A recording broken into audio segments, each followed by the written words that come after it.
Hi guys, welcome back to another video. Today we have a 2000, it's an old one and not probably going to be very interesting I guess to anyone. She's an automatic. The car is now running. What's actually happening to it is press the brake, put her back into reverse. We have reverse up here.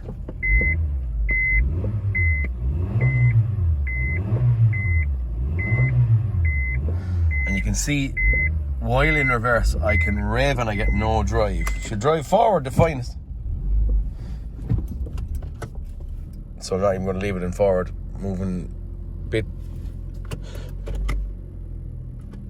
But I don't know, I've done something queer there. I see a little drive light flashing. Yeah, I don't know what that meant anyway, but so maybe that's just me revving the car. For connection. But what we have been out, I don't know a huge amount about these. I tried to get a bit of a wiring diagram for it, and I didn't ascertain one of them anyway. What I have done are just checked a few solenoids and stuff like that, but what I've made a choice on it, it's 05 Honda Jazz, Honda Fit. It's actually a Fit, you can see it wrote in there. Honda Jazz or Honda Fit, but it's I'm making the choice just to get the gearbox out of it, because I'm not familiar with these. Checked a few solenoids that I could check, bits and pieces that I could see and out there. Just check to see was the wiring integrity okay, and had I powers and grounds coming where I should have powers and grounds, and was I getting fault codes when I disconnected certain yokes. And I've done that, haven't done it on camera, but today what I'm going to show is, I suppose, just a swap out. So there's no real testing or any kind of digging here. This is just going to be getting the gearbox out, getting the gearbox in, and proving that our gearbox has fixed the problem. Now, I've done a lot of research on it. I've seen lads on YouTube doing stuff. One of my favourite, Ivan from Pine Hollow, had some kind of a, what do you call it, CVT gearbox, I believe. It's a constantly variable transmission, or something along those lines, but a CVT, there's kind of like a chain belt, if that makes sense. It's in the shape of a V belt, but like a chain, but one pulley gets bigger and one gets smaller, and the opposite way around them. When you want to go slower, one gets bigger and one gets smaller, and the drive doesn't. I don't know if that makes sense. It probably doesn't make sense. But anyway, I don't believe I'm going into this gearbox or going in any deeper than what I've gone in. So right now, it's just a swap. The switcheroo I'm going to do, the mechanical side of it. Getting the gearbox out, getting the gearbox transmission out, getting the transmission back in, and see what's involved, or see is there anything that lads can get tripped up on while swapping. That's all. Okay? Right guys, we're going to get it up. I have to push it up the back. I'm going to get up the back in, start getting the gearbox out, and show you the other transmission I have and see where we go, okay? Okay, where are we at on this thing? We have gone in, had a look. We've used scan tools inside. We can verify that when we put it into reverse gear, that the car actually sees it being in reverse position from the position sensor. So we're happy enough that position sensor is doing its job. We've also then gone in, there's 1, 2, 3 solenoids here for selecting gears or something I don't actually really know. But what we do know is we have the same amount of ohms of resistance on all of these solenoids. This is a reverse inhibitor switch. Again, we have the same resistance on that 18 ohms actually on them all. So we're suggesting that just because of continuity, there's nothing wrong with that. We have 2 speed sensors, 1 speed sensor down here, 1 speed sensor here. We have a signal coming from them, and that's kind of it. But that's why we went along and said, look, this is going to be something internal. Done a little bit of research, did see they give a bit of trouble inside in the gearbox. So from here, we're getting the gearbox in it. Now, the only thing I can say at this point, when I'm standing and looking, is it's quite tight here. Sorry, the power turning off in the background. I'm going to leave it off for a second. We have about an inch of room here, and the gearbox is coming up above the chassis leg. So I don't know, the likelihood that this thing is going to come out of there is going to be quite, I suppose, tight. I'm thinking that I may have to drop the whole lot down. To be honest with you, the gearbox is nearly as big as the engine. Probably even bigger if the truth is told. Gearbox is sitting there, and she's a big robust yoke.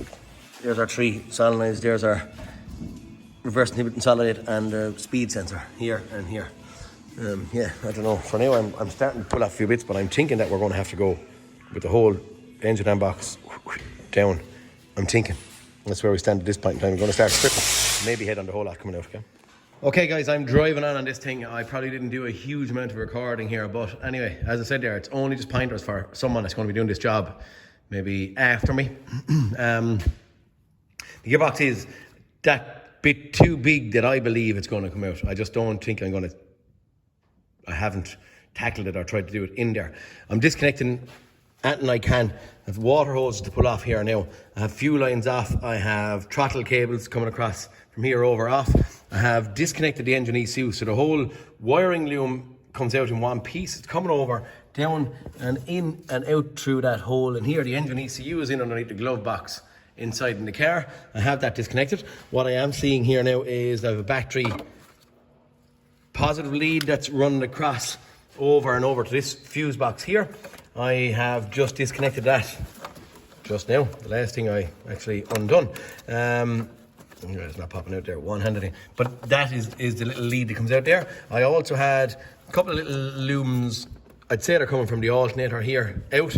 Again, bolted on here, a little block connector that comes off relatively handy and easy. That is off. Underneath, to make a bit of room, I've pulled out drives and stuff, and I've also undone the subframe. So right now, the subframe has been disconnected from the steering column inside in the car, and I've unplugged any wires that are going onto the electric power steering rack.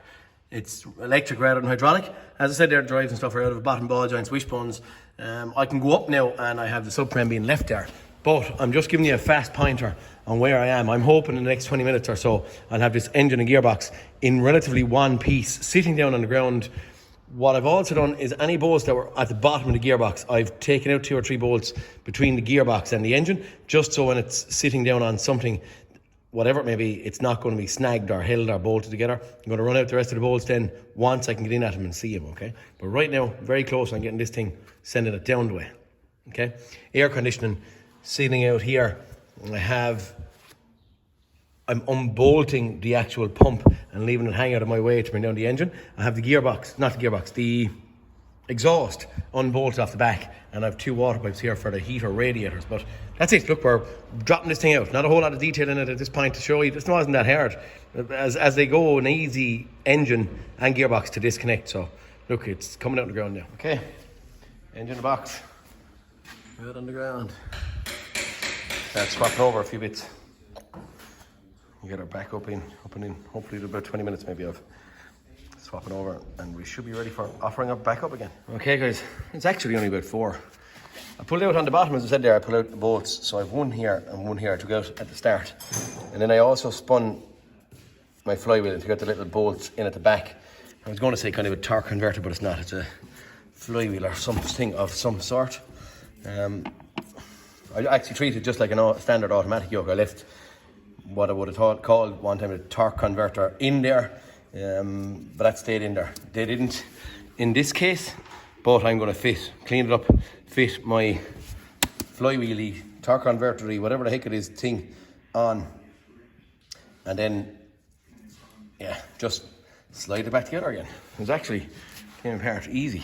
There's no big hardships in it, so starter actually even stayed bolted in place, but the top bolt, bottom one came out. But it was very handy, far handier than trying to get it out way up there. So look, hey, come here, it's going to be stuck together again and I'll have it back up. Okay, guys, I just slid it off. This thing is just nearly like a solid flywheel, but I'd say that sits on the splines of the lay shaft. But there is, I'd say, that floats in there, and I'd say, but it looks at their springs in those sections there. And I'd say what it does, it's kind of a dampener for when this thing is changing gears. Not even changing gears, but popping between reverse and forward, because it's CVT, so it's constant variable transmission, isn't it? Or constantly variable transmission. But it just must help some bit, I'd say. All right? Just to show you. These are things I got caught on quite often, but I've seen, and I've even got caught on myself. Dowels, just don't. There's one in that gearbox that we bought, second-hand transmission. It's not in that, it's actually in the engine there. So just remove your dowels, okay, before you back offer together again, all nice and easy. Guys, it's actually sitting on the ground. Had a rubber block underneath the base, but it went in handy. Right now I'm going to put on a couple of wires on the solenoids. So swapping the gearboxes. At this point, very, very, very easy. Okay guys, new day. Engine up off the ground, and we have it hanging back in here. Now it's only hanging, so it's only hanging. That's me just rocking and rolling an engine. This thing got a little bit of a bump at one stage, and the cross member is very close to our air conditioning pump that's down there, and that's what's tapping or tipping. But anyway, right now she's up sitting in situ. The gearbox was bolted on there yesterday evening. As I said there, I think I might have explained that it was quite handling quite easy. Right now it's a case of getting some of my wiring and stuff back into place. There's not a whole lot. The main bit, as I said earlier on, is as simple and easy as that. Outside of that, I have 2 heater pipes and gear cables and stuff, but it's not so bad. This thing is going in, then a bit of work underneath, maybe sticking up subframe and stuff, but for now, engine and box back in. Fingers crossed this is going to resolve something. Let's try it. Just to give you a visual on the actual wiring loom going back in into the engine ECU, so it's just stuffed in the hole, a little bit tight, a little bit awkward, but dare I say relatively, I don't know what happened there, I think my video got stopped and I climbing in, but the engine ECU is sitting just up there. So we've 3 or 4 plugs on it, and then another one, big grey one, external. I'm doing it upside down, so I'm going to do it off camera, but just to show you that it's quite relatively easy to get in at, okay? You guys from underneath me, just popping in 2 drive shafts. I did clean off the other one, just to have them in there. Felt the way to go. What I do is I'm sitting up the subframe, had my transmission jack, sporting subframe, but I'm putting in, or at least I put in bolts that are just kind of in a thread or two. And once they are sitting in a thread or two, then unfortunately I have to go up and into the car in order to do it. But in order to connect on my steering column in here, I like everything to be able to move around and to be not squeezed up against the body of the car too much. Just for me, I didn't see a whole lot of movement on the actual column where it could get longer or shorter. So look, I'm getting into the car now to connect the column. All right. Okay guys, we have drives, wishbones bolted together. Bolts ran into subframe and all that kind of stuff. Steering rack is reconnected up here, and I have squeezed the steering column together inside. Now what I'm going to give you a look at in here is what I didn't show on the way out. I have 6 bolts. Also, I don't know if it's an overkill or what, but I have you can see it there, look, so I'm moving my engine via a spanner. I have I've put marks on these things, okay? Look, I need to turn the engine after I actually put in the first bolt. I'm not going to put in that bolt and tighten it. I'm going to put it in, leave it loose, spin it. So all the way around up the wall, 6 of them in. Then when I have 6 of them in, I'm going to start squeezing and torquing at that stage. But for now, that's just the bolts that leaves our flywheel thing disconnected from the plate on the engine, okay? Okay, drive on, throwing a couple of bolts. Okay guys, I have all my bottom stuff back on, wheels, drive shafts, subframe, all that kind of stuff. Steering column inside it, as I've probably seen.